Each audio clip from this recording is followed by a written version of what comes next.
5, 4, 3, 2. What's up, everybody?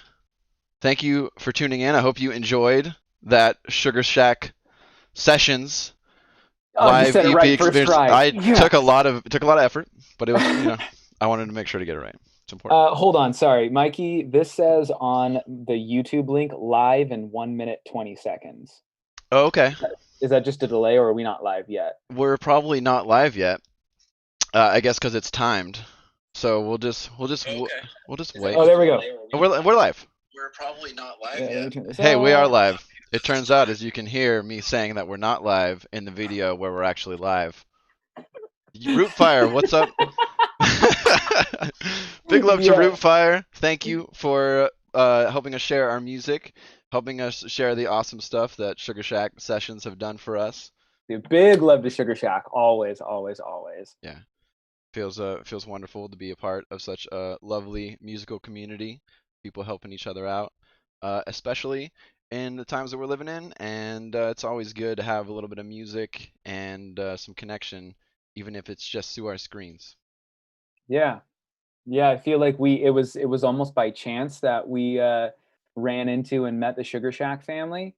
And we were it was pretty early on in our careers actually, and we recorded Family Tree with them, and then we never could have anticipated, several million views on Family Yes. Tree. So thank you to like the entire Sugar Shack family and all of you listeners and supporters, like for keeping it going. And probably like we're from the Northwest, we're from Oregon, but you know probably one of our biggest fan bases is easily in the Southeast, Yeah. with the whole Sugar Shack fam out there just through proximity. So thank you Yeah. all.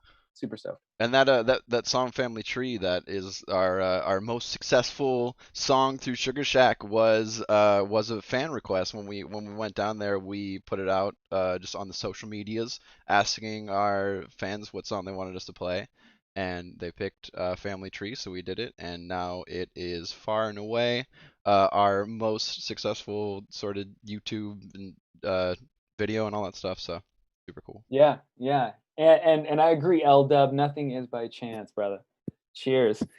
What do we got here? We Ooh, got we Wake and we Bake got a shout out from Cam. Canada too. Oh, nice. Big love, Canada. Yes, this is Soul Seed. So I am Benny, bass player in Soul Seed. I'm And Mikey, guitar player and singer. the other core members of the band are unable to make the stream this evening due to work and whatnot. Things have been wild and shifting in these quarantine days, and I know that you all have been missing live music as much as we have. So hopefully, we can get through this, and things will start picking back up again because this world needs live music. We all know that. Mario, thanks for tuning in. Saw you joining in the chat on the Sugar Shack videos. Thanks for hopping on over here. Yeah, and just a reminder, everybody, like post any questions if you have any. You've been listening to us for a while, you've been wondering anything at all is fair game, and we'll be happy to like answer any questions as they pop up onto the chat. So Oh, okay. Wake and Bake Now has a question. How do we get that effect on our vocals in Ruler of Your Own Time? So yeah, Ruler of Your Own Time was on Grown Deep, which was our first album, like full length album, and that was one that we actually did uh, pretty much solely on our own. I had the pleasure of getting to do the production and mixing, and we recorded that in the first house that we lived at when we moved to Eugene. And yeah, I got that effect just by messing around with the compressor and over compressing it to kind of give it that, radio style voice. Yeah, just having fun messing around on Logic and seeing what I could do, tweaking the settings on the compressor that I was using. and although it was pretty, Grown Deep being the you know our first, what would you call that, our freshman release. Yeah, yeah. We were pretty, we were all pretty novice musicians. to the mixing world, to the production world, to the recording world. We were a pretty fresh band. But to this day, some of the magic that ended up transpiring on Grown Deep is it's one of my favorite albums. Yeah. Some of my favorite tunes and songs and effects, and just the way that things came together. Yeah. It came out really awesome, considering like the relative quality that we were working with, and the skill set at the Yeah. time. I feel like it's an album that really captures our personality really well because we had, pretty much nothing but time and space to just uh get together in the basement of our house and mess around making an album. So, we got to just have fun with trying out different effects and not really having any pressure on it. And so yeah, it was a lot of fun. Every once in a while I'll hear a song where like I didn't mix a guitar solo properly or something like that. But Yeah, yeah. with our more like attuned Yeah, right. ears these days, sometimes I Like, listen to them like, oh, whoa, that's a little loud. I could turn that down next time. well, But that's some indie mixing, I yeah. guess. That's some real hip stuff. Yeah. Tim Egan, we got another question from Tim Egan. When did you realize reggae was your jam and that you could nail it as an artist? For me personally, like I have many a jam, from folk to hip hop, and reggae, and I think a lot of it is that we came up in the Southern Oregon music scene at a time where reggae music was, uh, I don't know, just really in a lot of people's hearts, and it was just what was all around us. So we all met at an open mic in Medford, Oregon, called Jackson Creek Pizza Open Mic. And Big Magic up, and I, Frankie. yeah, yeah. Magic and I, the drummer, like, just used to go there. And at that time, like, our music was like a little more just like acoustic, sort of, uh, I don't know, like slightly Acoustic hip hoppy. dispatchy, I guess, in a way. Yeah. Yeah. And then Benny was a singer songwriter there too, and we met, and like over time our music just sort of gravitated towards having reggae as like the nexus, where it's like we dabble in all these other genres, but reggae was just kind of the spot that we always found ourselves coming back to. Yeah, actually, that's a really good point, Mikey. We've never quite answered that question like this before, and I never really thought about that. How it was the influence of the Southern Oregon music scene that kind of is the soil in which Soul Seed was, sprouted from, Yes. and everything like, ugh, God. I don't want to like forget any names here, but just to name a few is like Alcyon Massive and the T Club and like Outpost and Frankie Hernandez and Michelle Bellamy and like Andy Cassad, Fret Drip, like this whole amazing community in Southern Oregon. And Dubious was a huge one. I mean, I was at the Pro Volt Grange watching Yeah. one of my first reggae shows Yep. was in Dubious. And those are our brothers out of Bend, or regionally, our reggae brothers from the region. And they were like one of my biggest inspirations. Looking up at them on stage, thinking I want to do that. But I think we can all agree that reggae is a unifier in a really special way. It brings people together, and it brings kind of this like heartbeat, uplifting space that everybody is so attracted to. And I think reggae is a really great platform and genre to share a message, and also just kind of the medicine that is embedded within that music, and it's a really just rewarding kind of music to play for the listener and for the musician. Yeah. So. And I think one thing that works well with reggae for kind of the way that we play music is a lot of what we do is just messing with dynamics. And we are a band that really sort of grew up playing live. Like when we were first started playing shows, like we would book 3-hour gigs and we had 45 minutes of written music.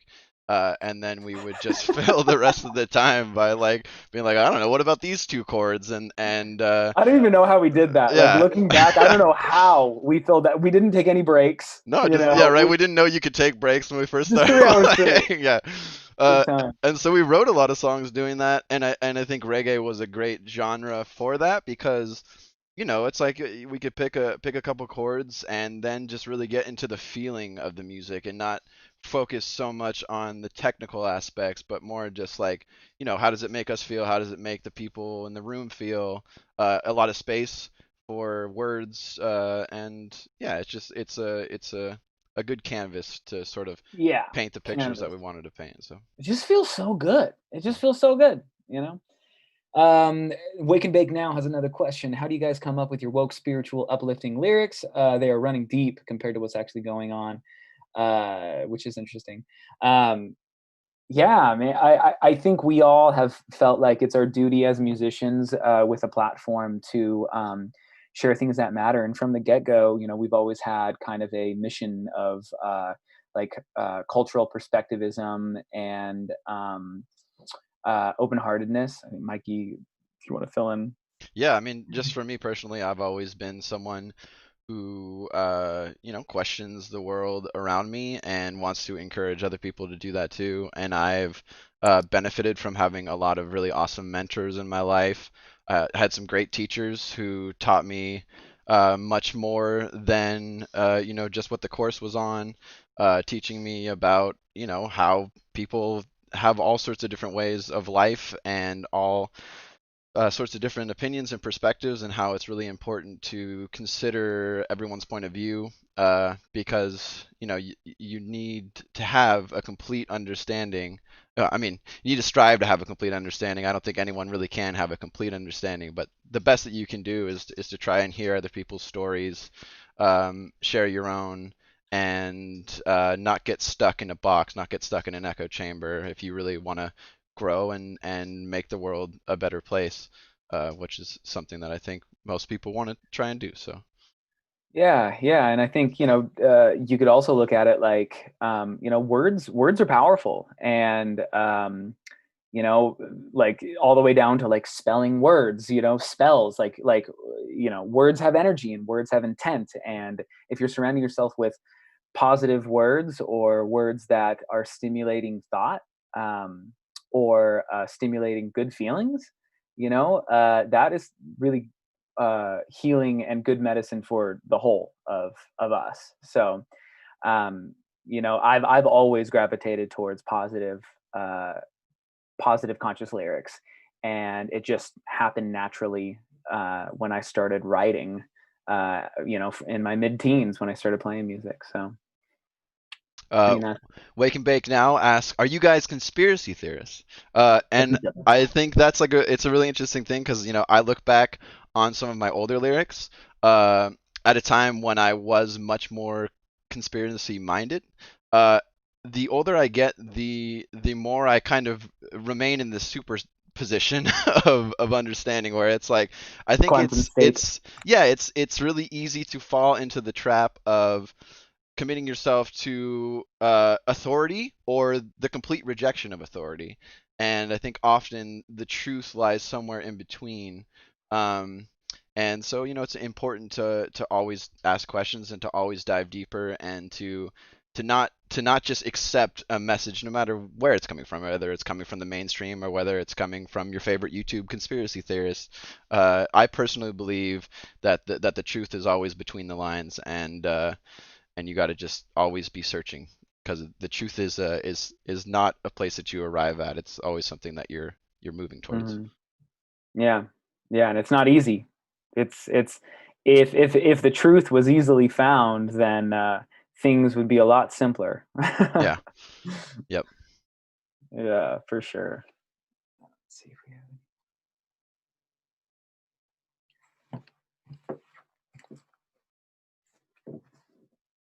Yeah. So music is just been a really awesome and powerful tool in all of our lives, and I think that it's something that we all wanted to do when we were younger, and we were really lucky to just find a group like all of us finding each other, and it's been a beautiful experience, and a unique and rare experience that I'm very thankful for, to find people that are all like-minded, and there's places where we can where we have different views, but that's important too to have those opportunities for conversations and to just create a space where we can create freely and be ourselves.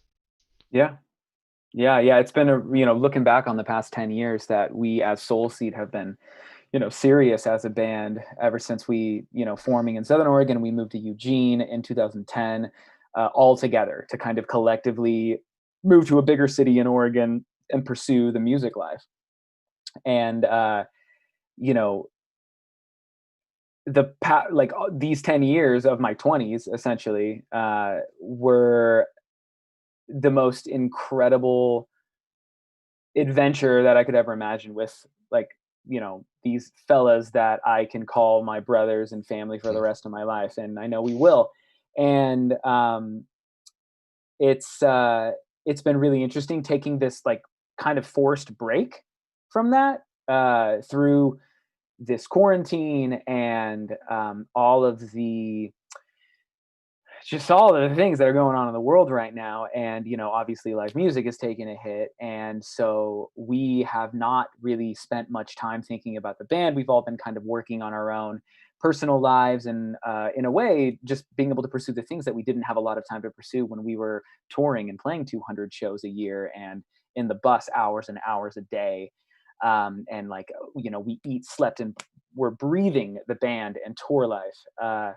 So now that there's been a little bit of kind of space that we all haven't had for a while, it's been really refreshing to get some perspective and remember how much I love and need live music and reggae and our community and all of you fans and my brothers on the fucking on the bus just having a good time all the time, and it's like you can get burnt out really quick as a musician doing the tour life, and it's easy to start to blur the line between what your passion and art is and what your business is and how you make money and how you pay the bills, and things can get messy if you're not it just it starts to the dynamic changes. And Yeah. so I've been kind of thankful in a way for this like break, and then we can all kind of come at this new world that's never going to be the same again. Like we can't go back,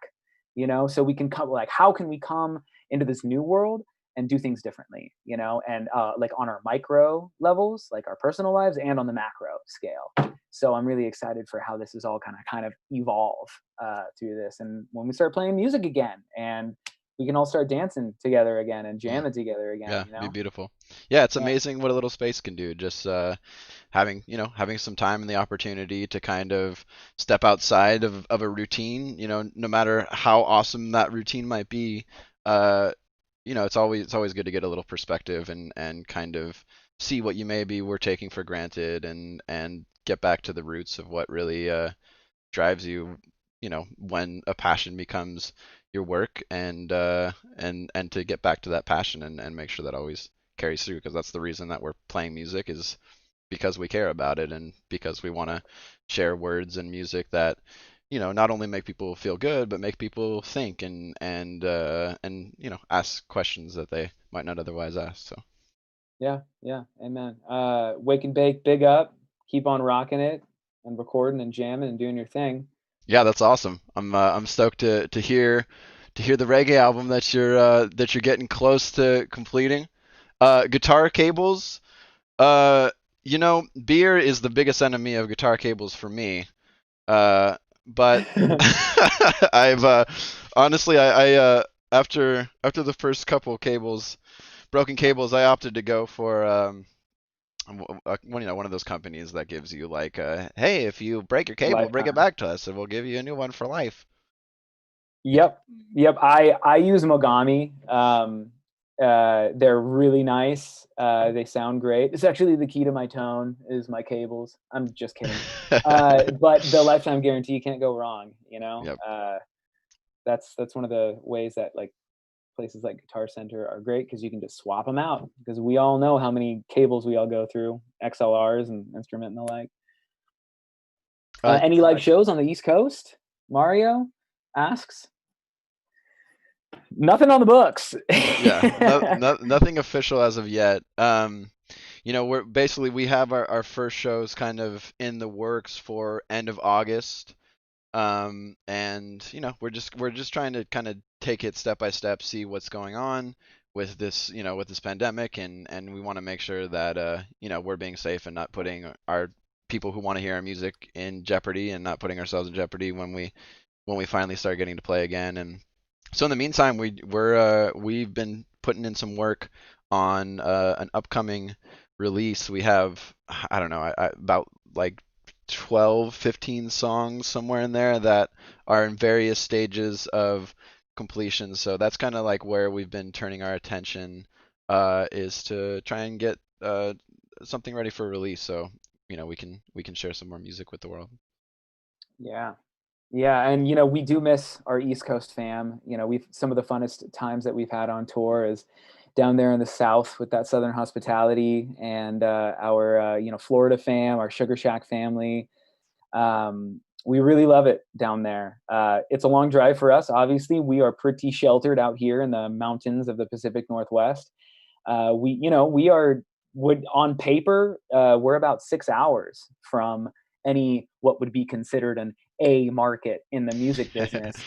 So we've made it's very interesting. Whereas you have a place like California, which is very heavily saturated in what could easily be argued as one of the capstones of the reggae music scene in the world, and uh, sometimes we just have to try a little harder to like get out and travel and make those trips, because we are kind of isolated out here in a lot of ways, which is one of the inspirations and one of the reasons why we love it so much, is because it's quiet out here and it's big. So And Trina, definitely down for a boat show.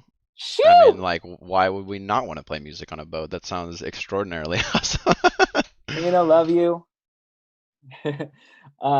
For I think we just missed a question from Tim Egan. Have you guys noticed how current happenings are impacting your artistic expressions? And how about some Instagram live streams?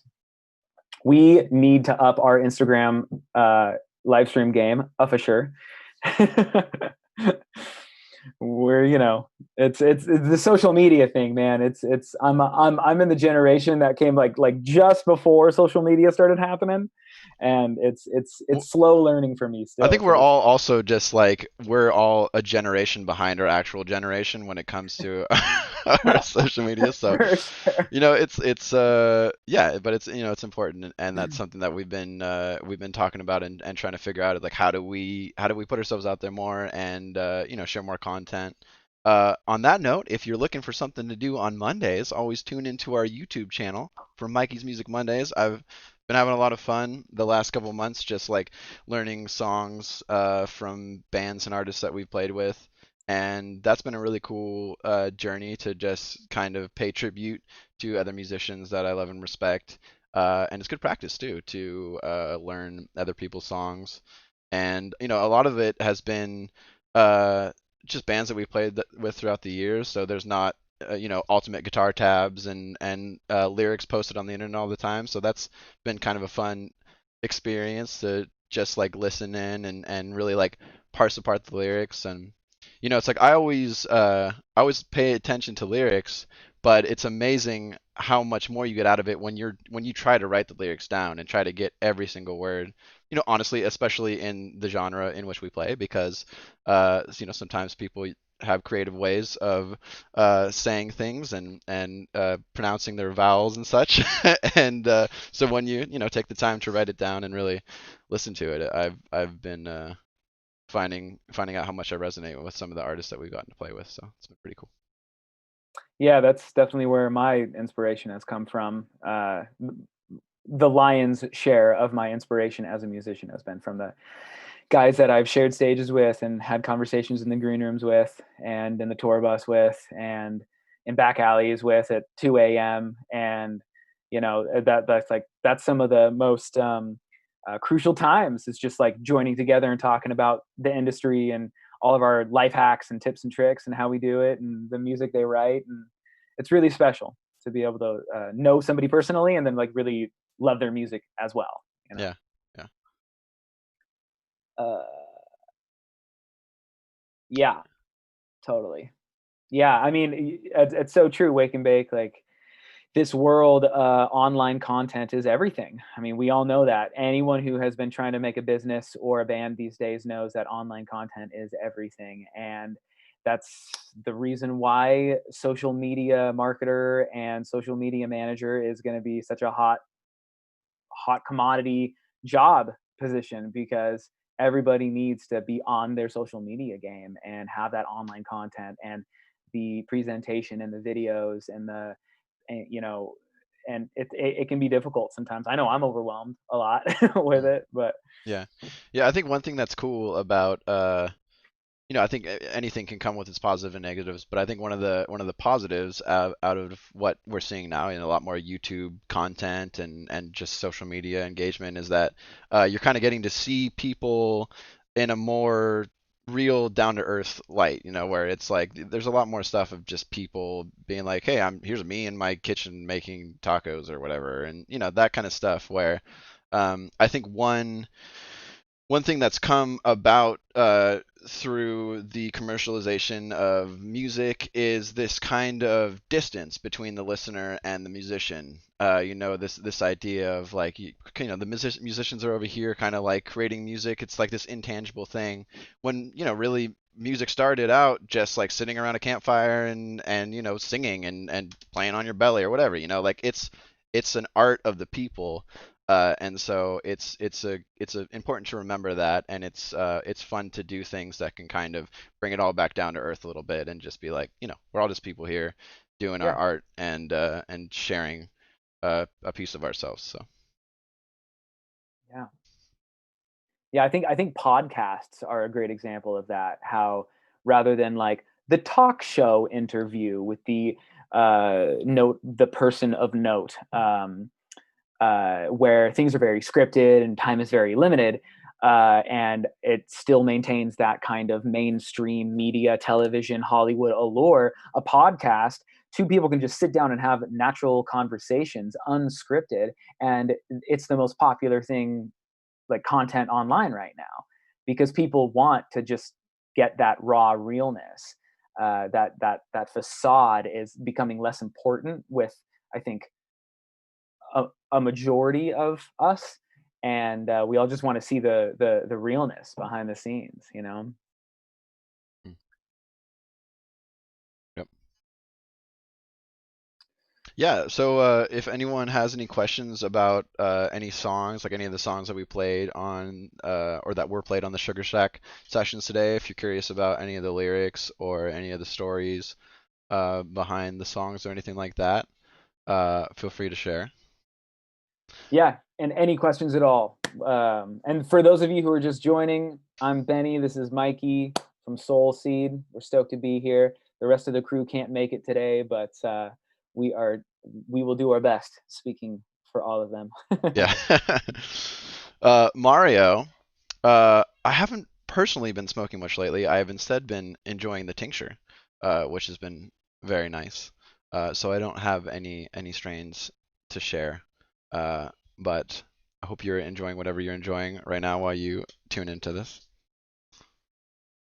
We've got some Soul Seed strains in the making. A few local Pacific Northwest growers are working on some Soul Seed strains. So stay tuned for that. Yeah, that's a really cool thing to be happening. It's pretty awesome to grow up through the period of the end of marijuana prohibition and when I was in high school, it's like there was you can go to jail for having pot, and now there's signs on the freeway selling it. So it's Yeah, like, in it's plenty. great. But there's a lot of progress left to go. There's a lot of people who are still in prison for marijuana possession, and that's got to change. There's a lot of work to still be done, but it's great to see progress happening and getting away from, you know, criminalizing a choice that, doesn't hurt anybody. Yep. Mikey, Wake and Bake wants you to grow that beard out, brah. Oh yes, my hair has always been a wild thing. I've never maintained a consistent look. The last couple years it's been a little different, but there was a couple times where like we go somewhere and I'd have like a big beard and then short hair and then come back and like kind of pull my hair up through my head and out of my face. And people are like, who's that new band member? Oh, it's just me looking totally different with It's really it's really just the most low maintenance thing for all of us. Has generally been the style of choice. Yeah, exactly, exactly. I know that I can't keep up with my 5 o'clock shadow every day, and it's just too much work. Yeah, respect to people who shave every day, but that ain't me. Yeah. When was this supposed to go a certain amount of time? I On think just as long as people are here and interested, and we got like a half hour, so yeah. I mean, if anybody has any more questions, just share them, and we're happy to answer them. Or if you Yeah, just want to talk about something, let us and know. also any listeners tuning in right now, let us know where you're tuning in from. We'd love to see what kind of fans are Yeah, listening that's to us always right cool to now. see.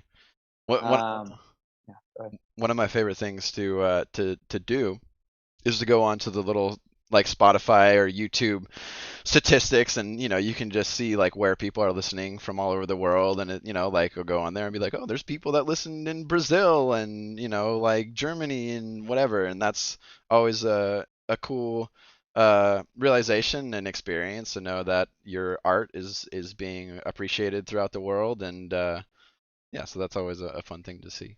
Yeah, getting fan mail from like Germany and South America, Brazil. We get people like, "Oh, I heard you in a cafe in somewhere in Argentina," and just that's one of the beautiful things about the internet and social media, and this ability to share your music far and wide, the average everyday person. Whereas before that wasn't the case. Uh, so in some ways, yes, things are a lot more diluted or saturated, but in other ways, the availability of medicine for everybody in the form of music is, it couldn't be a better time for that. Yeah, you can make an album in your basement, spend a couple bucks putting it up on Spotify, and then all of a sudden someone is listening to it halfway across the planet instead of having to go through the whole process of getting a label and crossing the ocean for a tour or whatever. It's much easier to share your music far and wide, which is awesome. Mario, unfortunately, we're not set up for acoustic, playing anything acoustic right now. So I wish we could, but I just have my little chat headset here, and I think this microphone would do no justice to the sound of my beautiful Guild guitar. So, Of your gilded voice, yes, yeah. your golden voice. I've had the same acoustic guitar since I was in, I think, sophomore year of high school. And it was a gift that my mom and dad got me, and it's always been very special to me. And it's got some cracks in it. It's seen some abuse, but it's still together. Shout out to our main man Rick Neal in Eugene, Oregon, who is our guitar tech champion. My man Rick. He's also basically the dude, and he's just a great guy, and he saved my guitar. Big up South Florida. We love our South Florida fam. Was there an Ohio in there? Mario, you're rocking Ohio. That's Nice. awesome. We haven't been to Ohio a whole lot, but we hope to get back to our Midwest fam soon, for sure. Let's really all just kind of try to manifest some big concerts, some big delicious reggae concerts that we all need coming up here. Yeah, so and for everyone still listening, we've got our website soulseedmusic.com. If anyone is interested in buying any Soul Seed merchandise, we got all sorts of swag from hats to sunglasses, t-shirts, tank tops, hoodies, hard copies of albums, stickers. Feel free to email us at soulseedmusic@gmail.com. SOLSEED. And once more, big up Root Fire for having us on for this. Big up Sugar Shack for doing this live stream, and you know, hooking us up with easily the dopest, most far-reaching content that we have had. Hmm. We love our Sugar Shack family, and thank you all for supporting them. They're really, really great humans doing really great things. Yeah, it's been amazing to see their progress, and you know they did a lot for the musical community, and it's beautiful to see it coming back in their direction. So, you know, thanks for supporting Sugar Shack. Thanks for supporting us. Uh, I think we're gonna wrap things up, but I just want to real quick give everybody a quick idea about what her name is. So like Soul Seed, as Benny said, it's SOL. You may not know that is the sun, Latin for the star around which our beautiful planet orbits. And you know, a friend of ours named Seth, uh, you know, kind of came up with this awesome uh, idea about what the name stands for to him, and that's really resonated with me ever since, which is just, you know, being a star anywhere you go, lighting up the room, you know, shining your light and bringing your brightness, bringing your knowledge, and allowing other people to shine bright themselves, and encouraging other people to shine their light so you can bask in it, and shine your light so others can bask in it as well.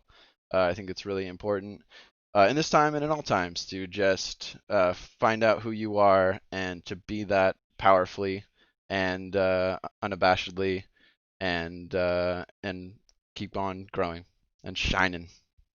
Keep on shining, Mm. So, you crazy diamond. oh yeah. So yeah, thanks Rootfire, thanks Sugar Shack, thanks to everyone tuning in, and Yes, big up. we'll catch you on the flip side. Shoot. Bye.